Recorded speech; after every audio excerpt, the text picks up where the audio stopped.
जब रॉ ने new Delhi terror attack के मास्टरमाइंड अब्दुल्ला बशीर को उसके घर में घुसकर घेरा, तो उसने जो खुलासे किए वो आपका दिल दहला देंगे।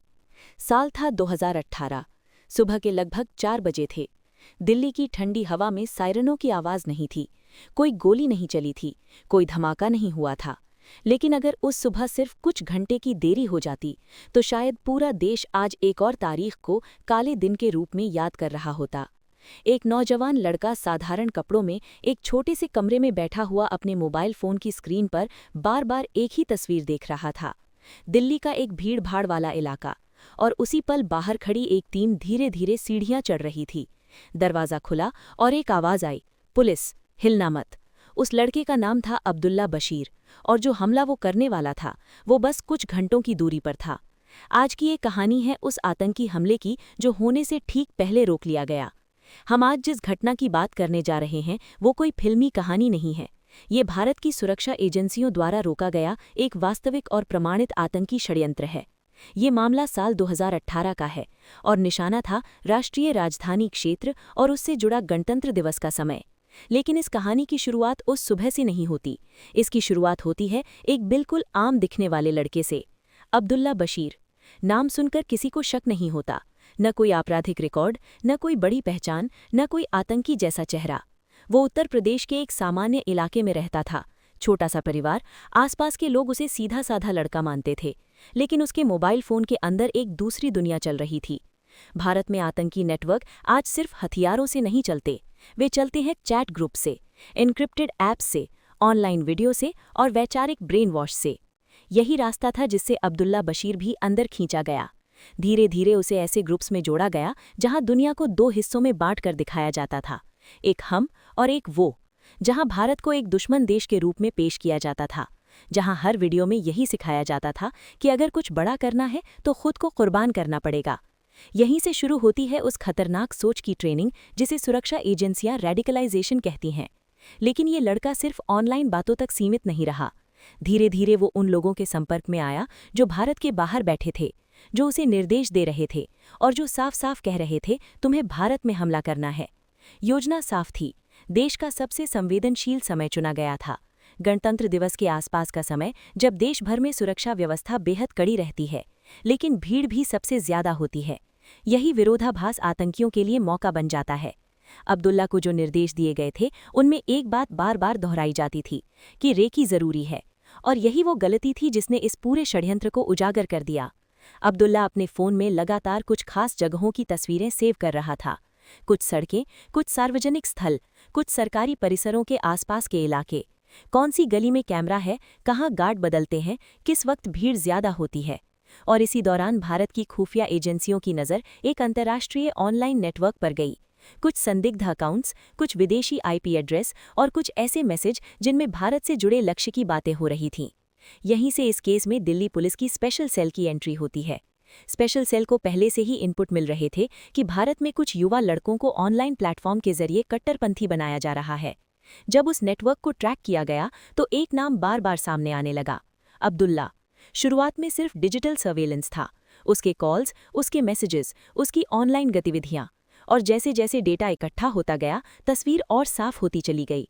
ये कोई सामान्य विचारधारा वाला युवक नहीं था, ये एक ऐसा व्यक्ति था जो आतंकी हमले की तैयारी कर रहा था।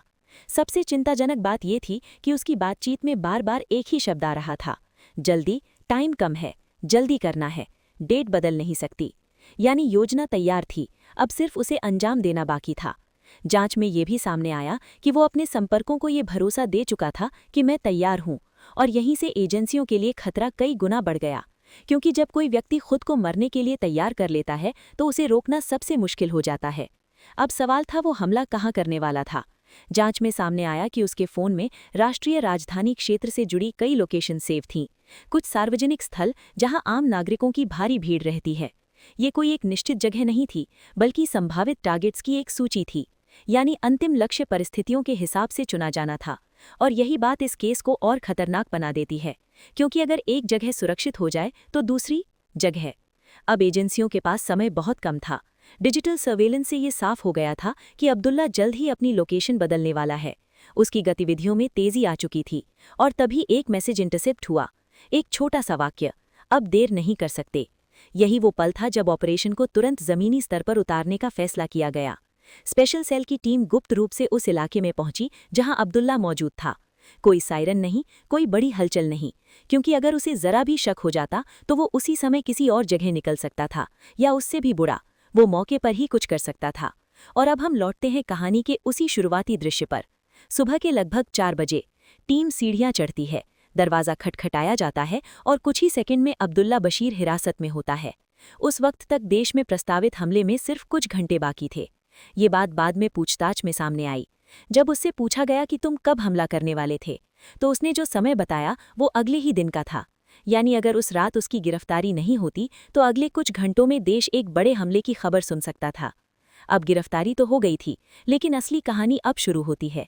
उसके मोबाइल फ़ोन, उसकी डिजिटल स्टोरेज, उसके ऑनलाइन अकाउंट्स, हर एक चीज़ की फोरेंसिक जांच की गई और यहीं से पूरे नेटवर्क की परतें खुलने लगीं। उसके पास आतंकी संगठन से जुड़ी प्रचार सामग्री थी, वीडियो, भाषण, कट्टर विचारधारा वाले मैसेज। कुछ ऐसे कंटेंट भी थे जिनमें साफ साफ बताया गया था कि भीड़ में कैसे घुसना है, कैसे पहचान छिपानी है और आखिरी समय तक सामान्य दिखते रहना है। सबसे डराने वाली बात यह थी कि वो मानसिक रूप से पूरी तरह तैयार था। पूछताछ में उसने बताया कि उसे लगातार ये सिखाया जाता था कि अगर तुम मर गए तो तुम हीरो बन जाओगे।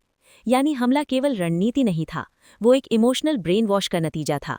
जांच में ये भी सामने आया कि उसे भारत के बाहर बैठे हैंडलर्स से लगातार निर्देश मिल रहे थे। कौन सी खबर देखनी है, कौन सी वेबसाइट से अपडेट लेना है, किस तरह से अपनी पहचान छिपानी है। ये पूरा एक डिजिटल आतंक नेटवर्क था और अब्दुल्ला उस नेटवर्क का मैदान में उतरने वाला मोहरा था। ये भी सामने आया कि वो अकेला नहीं था। भारत के अलग अलग हिस्सों में कुछ और युवा लड़कों को इसी तरह तैयार किया जा रहा था। लेकिन अब्दुल्ला का केस इसलिए ज्यादा खतरनाक था क्योंकि वो एक्टिव स्टेज में पहुंच गया था। यानी अमेज़न विचारधारा से आगे, तैयारी से आगे। अब सिर्फ एक कदम बाकी था।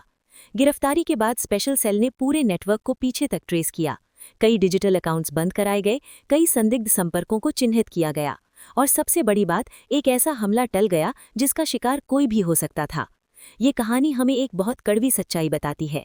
आज के दौर में आतंकी सिर्फ सीमाओं से नहीं आते, वे मोबाइल फ़ोन से आते हैं, इंटरनेट से आते हैं और हमारे ही समाज से निकलते हैं।